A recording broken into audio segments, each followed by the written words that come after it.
बिस्मिल्लाहिर्रहमानिर्रहीम। नाज़रीन अस्सलाम वालेकुम। मैं हूं आपका मेज़बान हाफिज़ खुरम शहज़ाद और आप देख रहे हैं न्यूज़। नाज़रीन मेरे साथ मौजूद हैं स्टेज अदाकारा लगन चौधरी, जिनका कहना है कि इन्होंने अपनी बहन पर बहुत एहसानात किए हैं। जब वो घर से भाग कर आई तो ये उनका सहारा बनी, उनकी शादी करवाई। जब वो स्टेबल होगी तो उसने इनके ऊपर हमला कर दिया। इनके पेट में बच्चा वो ज़ाया करने की कोशिश की गई। इनके घर से 5 तोले सोना उठाया, 1.5 लाख रुपए की रकम उठाई और जो भी दीगर सामान थे वो चुरा कर ले गई। इनकी बहन ने इनके साथ ऐसा क्यों किया? जिनका ये सहारा बनी वो दुश्मन क्यों बन गई? आइए इनकी ज़बानी सुनते हैं। क्या हुआ लगन, क्यों आपकी बहन आपकी जान की दुश्मन बन गई? क्यों उन्होंने आपका बच्चा ज़ाया करने की कोशिश की? अस्सलाम वालेकुम। सबसे पहले तो मैं एनएन न्यूज़ की बहुत बड़ी शुक्रगुज़ार हूँ कि वो मेरे पास आए, मेरे दुख दर्द को सुना और दूसरे सब दोस्तों के साथ शेयर करने के लिए उन्होंने ये मेरे लिए टाइम निकाला। मैं इनकी बहुत बड़ी शुक्रगुज़ार हूँ। असल में मैं 2009 में जब मैंने मैट्रिक किया था, उसके बाद मुझे फ़ील्ड का बेहद शौक़ था। मेरे पापा बहुत स्ट्रिक्ट थे, तो मेरी वालदा ने बोला कि बेटा अगर आप चाहती हो फ़ील्ड करना, शोबिज़ करना, इसमें बुरी बात तो नहीं, लेकिन आपके पापा अंडरस्टैंड नहीं करते, आप हमारा घर छोड़ दो, हमसे ताल्लुक़ ख़त्म कर दो। तो मैं 2010 से ही घर से आ गई थी। लेकिन मेरी ये बच्चियाँ, ये 2016 में मेरी बेटी की पैदाइश हुई, तो मेरी सिस्टर छोटी जो है वो, मुझे एक दिन फ़ोन आता है किसी अननोन लड़के का। जब आपने घर छोड़ा उसके बाद शादी आपने खुद की थी? हाँ जी, मैंने खुद शादी की थी, फील्ड में ही की थी। इसके जो पापा हैं वो भी आर्टिस्ट ही थे, वो अच्छे दोस्त थे मेरे, मुझे अच्छा गाइड करते थे। तो अकेली औरत माशरे को फेस नहीं कर सकती, आपको पता है। तो जब शादीशुदा थे तो आपकी बहन घर छोड़ के आ गई? हाँ जी, मैं अपने घर में थी, ये बेटी होने वाली थी मुझे। तो मुझे एक लड़के का फ़ोन आता है, वो कहता है जी इस तरह मैडम लगन आपका जो सिस्टर है वो मेरे पास हैं, वो मुझे कह रही है मुझे अपने पास रखो। मैं ऐसा वैसा कोई कदम नहीं उठा सकता क्योंकि मैं अपने वालिदैन का अकेला बेटा हूँ, तो मैं इस तरह का अपने वालिदैन का सर नीचा नहीं कर सकता कोई कदम उठा के। आप काइंडली इसको घर वापस बुलाओ। मैंने इसको कहा कि आप इसको गुजरांवाला जो है वो गाड़ी आती है उस पर बिठा दो, इसको मेरे पास भेज दो। ये मेरे पास आ गई, मेरे पास रहने लगी। मेरी सास ने, ननद ने, जेठ ने, सब ने, पूरे ख़ानदान ने मुझ पे एलिगेशन लगाया ये घर से भाग के आई हुई, इसको नहीं रखो, तुम्हारे वालिदैन हंगामा करेंगे, ये करेंगे, वो करेंगे। मैंने कहा कोई बात नहीं, वो मैं फ़ेस करूँगी। वो मेरे वालिदैन छोटे बहन भाई आ जाते हैं, आप मेरे साथ ऐसा नहीं कर। उन्होंने कहा फिर अपनी बहन को लो, तुम भी यहाँ से चली जाओ। ये बेटी मेरी तकरीबन 3 महीने की थी, मैं इसको लेकर लाहौर आ जाती हूँ। एक आर्टिस्ट हैं अफशान चीमा, वो मेरे भाई बने हुए थे।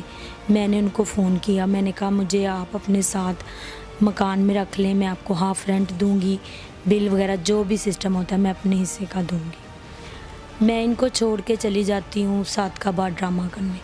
मुझे वापस आते आते काफ़ी टाइम लग जाता है, क्योंकि सादकाबाद आपको पता है वो पंजाब का लास्ट स्टेशन है।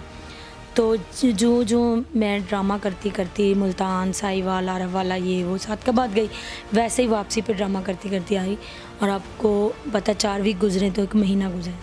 मैं जब वापस आई मेरी सिस्टर के पेट में बच्चा था। पेट में बच्चा था? किसका? उस वक्त मैंने पूछा तो वो जो मेरे भाई बने हुए थे चीमा साहब, उन्होंने कहा जी मुझे इस बारे में कोई इल्म नहीं है, मैं कुछ नहीं जानता। ठीक है, मैंने कहा तुम यहाँ आते हो, तुम्हारे अलावा और कोई नहीं आता, इसका ज़िम्मेदार तुम ही हो।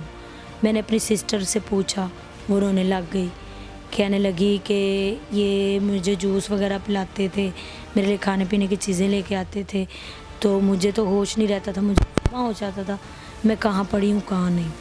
तो ये बच्चा इसी का है। तो नशे की चीज़ पिला देते? ये मेरी सिस्टर का उस वक्त कहना था, लेकिन अब जो सूरत हाल है उससे देख के बिल्कुल भी ये वाज़ह नहीं होता कि ये अनजान थी ये सब कुछ होने। सब कुछ करवाया? हाँ जी, अपनी मर्ज़ी से हो रहा था, जो कुछ भी हो रहा था। मैं तो अपनी छोटी बहन को अपना इस बेटी से भी बढ़ के समझती थी। मेरी तो आंखों के सामने पट्टी बंधी हुई थी कि ये मेरी छोटी बहन है, मैं इसकी बड़ी हूँ, मैं इसकी माँ की जगह पे हूँ, इसका बाप हूँ, ये घर छोड़ आई है। क्योंकि मेरे वालिद साहब भी सौतेले हमारे वालिद थे, तो वो भी काफ़ी स्ट्रिक्ट थे। मैंने उसकी बातों पे यकीन किया। बहन की वजह से अपने घर छोड़ा, तो पहला जो शोहर था उसने आपको डिवोर्स दे दिया? जी, इसी वजह से? इसी वजह से ही उनके ताल्लुकात मेरे साथ ख़राब हो गए, लैदगी मेरी। और वो फिर मेरा जो शौहर है वो इन 5 सालों में मेरी सिस्टर के पास आता था इस बेटी को मिलने के बहाने, नीचे एक के साथ सोता था। मैंने इतराज़ किया कि चलें, आप लोग कहते थे वो अपनी बेटी को मिलने आता है, अब इसको घर ना बुलाया करो। अब मेरा आगे निकाह हो गया। मैंने 19 नवंबर को जब निकाह किया ना, मेरे बहनोई का और मेरी सिस्टर का मेरे साथ रवैया अच्छा नहीं। मुझे घर में 72 घंटे मैं यहाँ लेटी रही हूँ प्रेगनेंसी की हालत में। मेरी सिस्टर ने मुझे रोटी बना के नहीं दी, आधी ज़ुबान से पूछा तक नहीं। वही सिस्टर जिसके 4 बच्चे हुए हैं और मैं घर से फ्रूट ख़त्म नहीं होने देती थी, घर से राशन ख़त्म नहीं होने देती थी। उसकी ज़ुबान से निकलता था मैंने ये खाना, ये पीना है जूस, मैं वही जूस। उसका हस्बैंड कुछ नहीं करता था? क्या था उसके हस्बैंड को? उसके हस्बैंड की बेसिकली 2 शादी, ये सेकंड मैरिज थी। वो तो करना नहीं चाहता था ना, तो मैंने ज़बरदस्ती करवाया कि अभी वो हामला है, तुम्हें इससे शादी करनी होगी।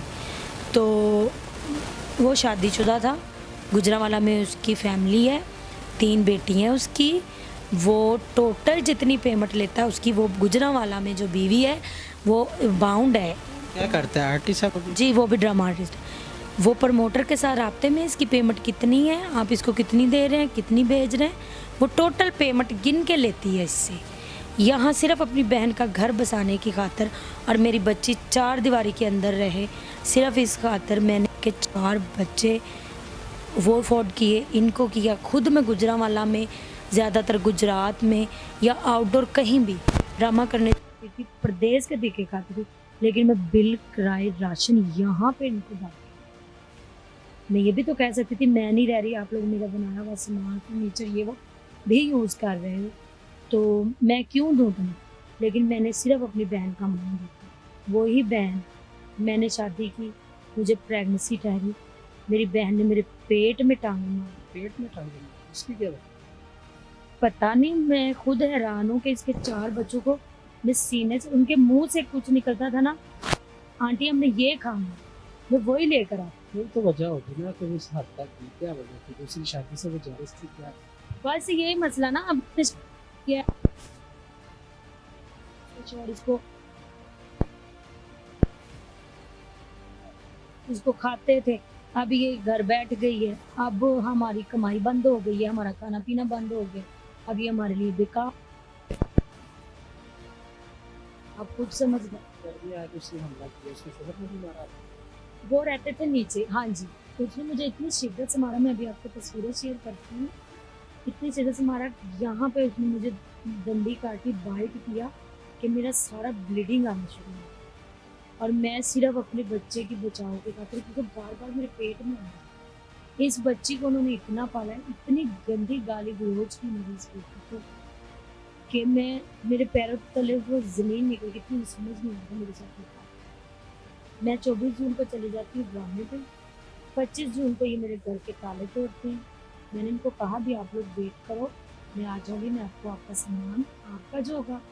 मैं एक जैसे माँ घर में बैठी है ना, मैं इसे जो भी कमा के लाते थे अपनी बहन की थैली पे रखती। ये कागज़ है, ये फाइल है, ये रुपया है, ये पैसा है, ये सोना है, ये संभाल के रखो, बहन हो तुम कर रहे हो। उसको 4 दीवारी के अंदर माँ जैसा मकान दिया। उसने क्या किया है, 24 जून को मैं बहाने की जाती हूँ, 25 जून को ये मेरे ताले तोड़ती हूँ। और ये आप दरवाजे भी देखिएगा, मेरा अमानत के तौर पे रखा हुआ 1,20,000 रुपया, 5 तोले सोना, वो भी उठा के ले गए। इस बच्ची को मैंने इतने शौक से छोटे छोटे आपसे देखी, क्या कुछ खुद से एक कपड़े बनाए होते, वो भी इवन के वॉशरूम के वाले ब्रश तक। मैंने फिर अपने सामान की FIR कराई ना, उन्होंने ड्यूटी करवाई। अब मुझसे पहले कि ये कोई कार्रवाई ना कर सकते, हम चोर हैं, तो चोर थे ना, चोर को कहते हैं वो उसकी दाढ़ी में तिनका होता है। उन्होंने सामान निकाला है, फिर जाके झूठी दरख्वास्त दी है कि ये जी हमें धमकियां दे रहे हैं। देखें, हम अगर उनको फ़ोन पे कह रहे हैं कि हमारी इधर पेमेंट पड़ी थी, गोल्ड पड़ा था, आप लोग को हमसे पूछे बिना ताला नहीं तोड़ना चाहिए था, हमें एक्शन लेंगे, ये एक धमकी है। आप खुद इंसाफ करें। ये हम अपने राइट के लिए बोल रहे हैं, मैं बोली हूँ या मेरे शोहर बोले, हम अपनी राइट के लिए कर रहे हैं कि वहाँ चीज़ें करें कि हम आप हमें वापस देंगे, हमने कानून का सहारा पड़ा, हम वो भी लेंगे। उन्होंने इस बात को इशू बना के हमसे पहले कानून का सहारा लिया, झूठी दरख्वास्त दी कि हमें मारने की धमकियाँ देती हैं, ये बदमाश है, ये है, ये वो है। मैं बदमाश होती 5 साल मेरी आंखों पे पट्टी बंदी रहती, मैं इन्हीं की तरह इतनी तेज चालाक होती, बदमाश होती, मैं अपना सारा कुछ खुद संभालती। मैं जो कमाती थी घर पे मैं अपने साथ एक मुलाजिम लड़का रखती थी ना, अकेली होने की वजह से। जी नाज़रीन, लगन चौधरी हमारे साथ मौजूद थी, जिनका कहना था कि उन्होंने अपनी बहन पर बहुत सारे एहसानात किए हैं, आज वो उनकी दुश्मन बनी है। जो पैसे उसने यहाँ से चुराए हैं, जो जेवर लेके दिए वो उनकी शोहर की अमानत है, कश्मीर में वापस कर दी जाए। FIR आप देख सकती हैं, स्क्रीन पर आ रही है, जिन्होंने दर्ज कर दिया। वो पैसे उनको वापस मिल गए तो बाकी मेरा कोई उनके साथ है। किसी के साथ अपनी मेज़बान ऑफिस को शहजाद को दीजिए।